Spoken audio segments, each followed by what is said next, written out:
암실을 가득 채운 축축하고 비릿한 현상액 냄새, 그리고 그보다 더 진하게 코끝을 후벼 파는 두 남녀의 땀 냄새가 뒤섞여 숨이 막힐 지경이었다. 벽에 걸린 붉은 안전등 불빛만이 여자의 하얀 등과 남자의 단단한 어깨 위를 교활하게 앓고 있었다. 여자의 이름은 김선화, 그리고 그녀의 등 위로 땀방울을 쏟아내고 있는 사내의 이름은 이강군. 둘의 관계를 설명하자면 아주 간단했다. 형수와 시동생, 세상에서 가장 흥미롭고 또한 가장 위험한 관계. 강훈 씨, 제발 넣어줘 거기. 선화의 목소리는 애원인지 혹은 쾌락의 겨운 신음인지 구분할 수 없었다. 그녀의 열 손가락이 현상액이 담긴 차가운 쇠 쟁반의 모서리를 부서져라 움켜쥐었다. 차가운 금속의 감촉과 등 뒤에서 용암처럼 들끓는 사내의 열기가 그녀의 정신을 아득하게 만들었다. 강훈은 대답 대신 그녀의 귓불을 잘근거리며 더욱 깊숙이 자신을 밀어넣었다.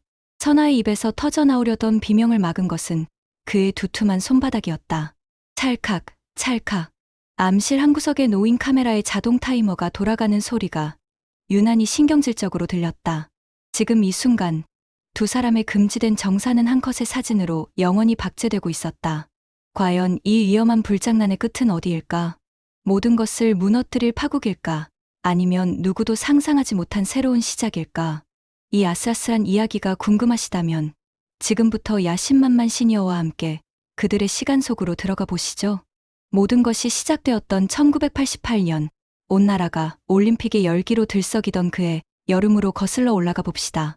1988년 서울, 장마가 막 시작되려던 후덥지근한 6월의 어느 날, 압구정의 고급 양장점 라벨의 재단실 구석에서 김선화는 오늘도 희뿌연 먼지와 함께 하루를 시작하고 있었다. 지방 소도시의 반지하 단칸방, 술주정뱅이 아버지와 병든 어머니. 그녀의 22년 인생을 요약하자면 그게 전부였다. 그녀에게 주어진 무기라고는 창백하리만 지하얀 피부와 그 위에서 유독 도드라지는 붉은 입술, 그리고 가난이 가르쳐준 빠른 눈치와 셈법뿐이었다. 그녀는 매일같이 유리창 너머로 오가는 부유한 사모님들의 화려한 옷차림과 그들의 손가락에서 보석처럼 빛나는 벤츠의 삼각별 엠블럼을 보며 생각했다. 저것이 내가 있어야 할 세상이라고. 시궁창 같은 현실에서 벗어날 유일한 방법은 결혼. 그것도 아주 성공적인 결혼뿐이었다. 그날도 그랬다. 한 사모님이 완성된 옷을 입어보다가 소매 길이가 1mm 짧다며 길길이 날뛰었다. 너 같은 애가 뭘 안다고 내 몸에 손을 대. 눈썰미하고는 평생 이런 싸구려 옷이나 만지니까 감이 없지. 사장의 불호령에 선하는 무릎을 꿇고 사모님의 구두 위로 떨어진 실밥을 떼어내야 했다. 붉은 악어 가죽 구두의 차갑고 단단한 감촉, 그리고 자신을 벌레 보듯 내려다보는 그 경멸적인 시선. 선화는 고개를 숙인 채 입술을 깨물었다. 언젠가 반드시 저 여자의 구두를 내 발 아래에 두리라. 치욕은 그녀에게 독이 아니라 야망을 키우는 자양분이 되었다. 그녀의 야망에 불을 지핀 것은 운명처럼 혹은 악마의 장난처럼 나타난 두 남자였다. 첫 번째 남자는 바로 그날 오후 소나기를 피해 양장점 처마 밑으로 뛰어들어온 이강훈이었다. 자유로운 영혼의 사진작가였던 그는 틀에 박힌 것을 경멸했고 세상을 자신만의 렌즈로 담아내는데 희열을 느끼는 남자였다. 그는 비에 젖은 채 멍하니 거리를 바라보던 선화의 옆모습을 발견했다. 눅눅한 공기와 가난에 찌든 현실 속에서도 결코 꺾이지 않는 꽃시꽃한 턱선. 세상을 향한 경멸과 욕망이 뒤섞인 그 오묘한 눈빛에 강훈은 심장이 멎는 듯한 충동을 느꼈다. 그는 본능적으로 카메라를 들었고 셔터를 눌렀다. 찰칵. 그 소리에 놀라 돌아본 선화의 눈과 그의 렌즈가 정면으로 마주쳤다. 그날 이후 강훈은 핑계를 만들어 매일같이 양장점을 찾아왔다. 그는 선화에게서 상류층 여자들의 인공적인 아름다움에서는 찾아볼 수 없는 야생의 매력을 보았고 선화는 강훈에게서 지긋지긋한 현실을 잊게 해줄 짜릿한 일탈을 보았다. 그는 그녀를 데리고 한 번도 가보지 못한 곳들을 누볐다. 허름한 뒷골목의 선술집에서 막걸리를 마셨고 새벽녘 남산에 올라 서울의 야경을 내려다보았다. 그의 낡은 오토바이 뒷자리에 앉아 허리를 끌어안을 때면 선화는 잠시나마 자신이 재단사의 보조가 아니라 세상의 주인공이 된 것 같은 착각에 빠졌다. 강훈은 그녀의 차가운 손을 자신의 주머니에 넣어 녹여주었고 그녀의 입술을 탐하며 사랑을 속삭였다. 하지만 선화는 알고 있었다. 이강훈은 사랑이라는 낭만적인 이름의 사치품일 뿐 자신의 인생을 구원해 줄 동아줄이 될 수는 없다는 것을, 그는 어디까지나 아버지의 그늘 아래서 예술가 행세를 하는 철부지 둘째 아들이었다. 선아는 그와의 뜨거운 입맞춤 속에서도 냉정하게 현실을 계산하고 있었다. 그리고 바로 그때 두 번째 남자가 나타났다. 강훈의 형, 이강민이었다. 그는 동생과는 모든 면에서 정반대인 남자였다. 국내 굴지의 건설회사, 대형 건설을 이끌어갈 후계자로서 그는 언제나 이탈리아제 맞춤 정장에 빈틈없는 태도를 유지했다. 감정보다는 이성을, 과정보다는 결과를 중시하는 사람이었다. 그는 강훈을 만나러 양장점 근처에 왔다가 동생과 함께 웃고 있는 선아를 보았다. 그리고 그 순간 그는 보았다. 단 한 번도 자신에게는 보여준 적 없는 동생의 행복한 표정을, 그리고 그 옆에 선 여자의 눈 속에 숨겨진 야망을. 강민의 마음속에서 차가운 소유욕이 고개를 들었다. 그는 선아에게 아주 노골적인 방식으로 접근했다. 동생 몰래 사람을 보내 그녀를 최고급 한정식집으로 불러냈다. 수십만 원짜리 코스 요리가 차려진 거대한 룸 안에 단둘이 마주 앉은 선아는 위압감에 숨이 막혔다. 강민은 그런 그녀를 꿰뚫어 보듯 미소 지으며 말했다. 강훈이 옆에서는 평생 재단실 먼지나 마시며 이런 음식을 사진으로나 구경하게 될 겁니다. 하지만 내 옆이라면 이 식당 전체를 당신 것으로 만들어 줄 수 있습니다. 나는 사랑 같은 건 믿지 않아요. 대신 당신이 원하는 모든 것을 줄 수 있습니다. 선아는 흔들렸다. 강훈과의 사랑은 뜨거웠지만 그 사랑이 병든 어머니의 병원비를 내주거나 자신을 무시하던 사람들의 코를 납작하게 만들어 줄 수는 없었다. 결국 선아는 선택했다. 자신의 심장을 뛰게 하는 남자 대신 자신의 인생을 통째로 바꿔줄 남자를. 그녀는 강훈에게 차갑게 이별을 고했다. 이유를 묻는 그에게 당신은 나에게 아무것도 해줄 수 없잖아요 라는 잔인한 말을 남긴 채 얼마 지나지 않아 선아는 강민의 약혼녀가 되어 평창동의 거대한 저택에 입성했다. 그녀의 계획은 완벽하게 성공하는 듯 보였다. 하지만 그녀는 몰랐다. 자신이 들어온 이 화려한 성이 사실은 두 형제의 오랜 질투와 경쟁심으로 얼룩진 거대한 감옥이라는 것을, 그리고 그 감옥의 가장 깊은 곳에서 자신을 향한 이강훈의 서늘한 집착과 자신을 트로피로 취급하는 이강민의 냉정한 소유욕이 동시에 그녀의 목을 조여오고 있다는 것을 말이다. 이강민의 아내가 된 김선아의 삶은 겉보기에는 완벽한 성공 신화였다. 그녀는 뛰어난 두뇌와 타고난 센스로 상류층 사교계의 언어와 규칙을 빠르게 습득했고 대형 건설의 안주인으로서 손색 없는 모습을 보였다. 시어머니인 오 여사는 처음엔 근본 없는 것이라며 그녀를 탐탁지 않아 했지만 선아는 그림자처럼 그녀를 보필하며 결국엔 신임을 얻어냈다. 남편 강민은 아내의 그런 점을 아주 만족스러워했다. 그에게 선아는 아름다운 트로피이자 동생에게서 빼앗아온 승리의 징표였다. 그는 그녀에게 최고급 보석과 명품 옷을 아낌없이 안겼지만 마음 한구석은 결코 내어주지 않았다. 밤이 되면 그는 의무처럼 아내의 몸을 탐했다. 그 행위에는 어떠한 교감도 따뜻함도 없었다. 그는 언제나 선아의 얼굴 대신 벽에 걸린 거울을 보며 행위에 집중했다. 거울에 비친 자신의 아래에 깔려 흔들리는 아름다운 아내의 모습을 보며 만족하는 것 같았다. 선아는 최고급 실크 시트 위에서 남편의 육중한 몸을 받아내며 종종 생각했다. 이것이 내가 원했던 삶일까? 심장은 차갑게 식어버렸고 그녀의 몸은 그저 값비싼 인형처럼 기능할 뿐이었다. 그녀의 유일한 낙은 아무도 없는 낮 시간에 저택의 넓은 서재에서 책을 읽는 것이었다. 책 속에서나마 그녀는 잠시 현실을 잊을 수 있었다. 그녀의 텅 빈 마음에 다시 균열을 내기 시작한 것은 역시나 시동생 이강훈이었다. 형과 선아의 결혼 소식을 듣고 충격에 빠져 미국으로 떠났던 그가 5년 만에 귀국하면서부터 평온하던 저택에는 미묘하고 불안한 기류가 감돌기 시작했다. 사진작가로서 더욱 명성을 쌓고 돌아온 강훈은 예전처럼 철없이 웃고 떠들었지만 형수님이 된 선아를 바라보는 그의 눈빛만큼은 달랐다. 그 눈빛 속에는 미련과 원망, 그리고 5년이라는 시간 동안 더욱 깊어진 욕망이 활화산처럼 들끓고 있었다. 가족 식사 자리, 모두가 모여 앉아 웃음꽃을 피우는 그 순간에도 선아는 등 뒤에서 자신을 꿰뚫는 듯한 강훈의 시선을 느껴야 했다. 그의 시선은 마치 엑스레이처럼 그녀의 샤넬 투피스와 완벽한 화장을 투과하여 그 안에 숨겨진 그녀의 외로움과 공허함을 정확히 들여다보는 것 같았다. 강민이 사업 이야기로 아버지와 열을 올리는 동안 식탁 밑으로는 강훈의 구두 끝이 그녀의 발목을 은밀하게 건드려 왔다.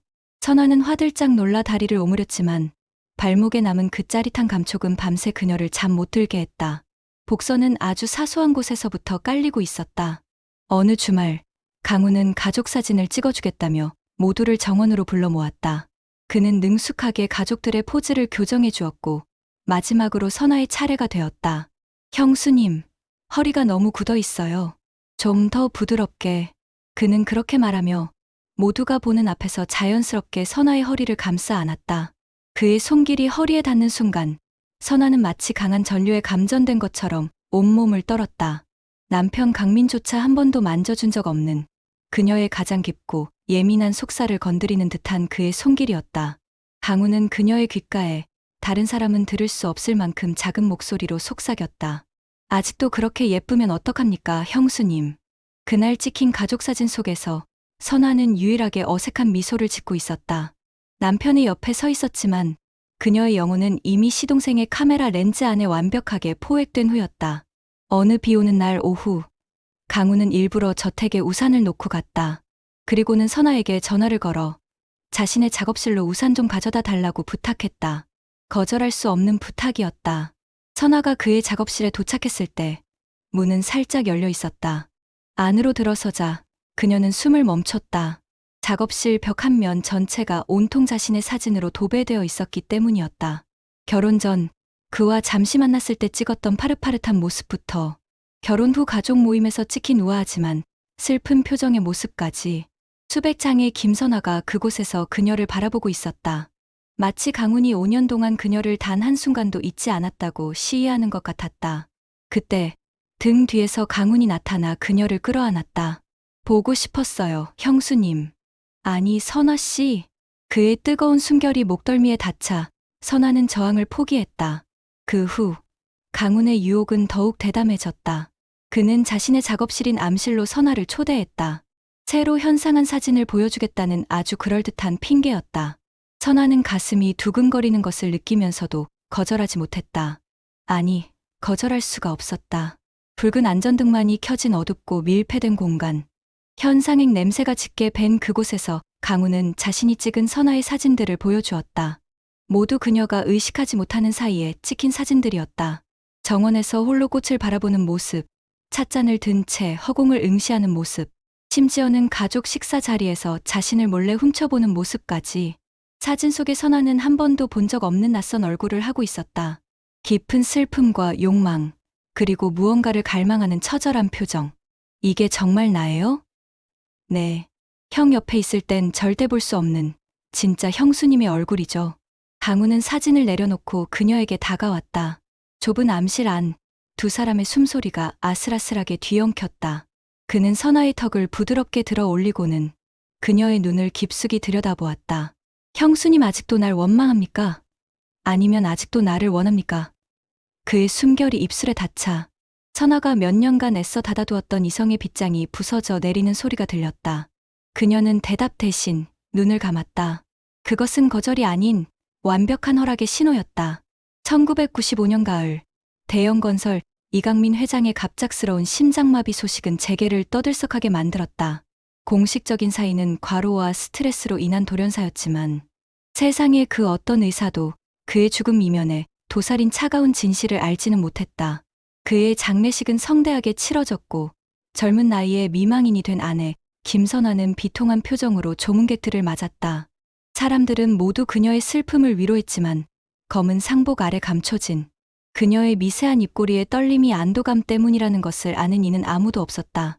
시동생 이강훈만이 멀찍이 서서 슬픔에 잠긴 척 연기하는 그녀의 모습을 자신의 눈이라는 렌즈 속에 조용히 담아낼 뿐이었다. 남편의 죽음 이후 선아와 강훈의 관계는 더욱 은밀하고 뜨거워졌다. 이제 그들을 가로막는 형이라는 존재는 사라졌다.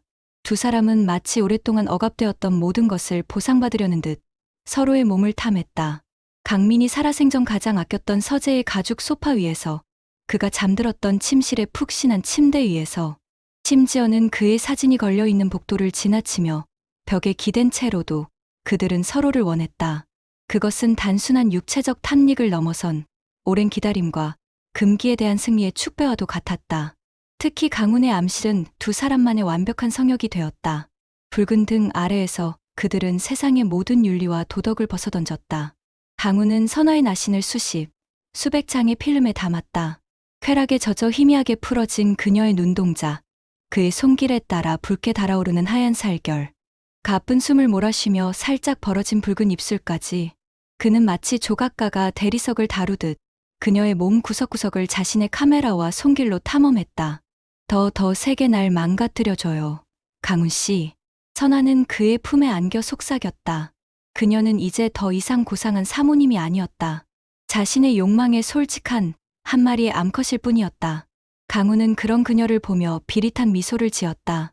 그는 선아의 머리채를 부드럽게 움켜쥐고 그녀의 실크 블라우스 단추를 하나씩 풀어내렸다. 단추가 끌어질 때마다 드러나는 그녀의 하얀 속살 위로 그는 마치 낙인을 찍듯 뜨거운 입술을 묻었다. 그의 혀가 그녀의 쇄골을 핥고 지나 가슴의 봉긋한 언덕에 다다랐을 때 선아는 허리를 활처럼 휘며 교성을 내질렀다. 현상액이 담긴 쟁반이 바닥으로 떨어지며 쨍그랑 날카로운 파열음을 냈다. 하지만 두 사람은 그 소리를 듣지 못했다. 서로의 심장 소리와 거친 숨소리에 파묻혀 세상의 모든 소음으로부터 완벽히 경기된 채 오직 서로의 체온과 욕망만을 느끼고 있었다. 이들의 위험한 관계는 완전 범죄처럼 보였다. 죽은 자는 말이 없었고 남은 자들은 그들의 비밀을 알지 못했다.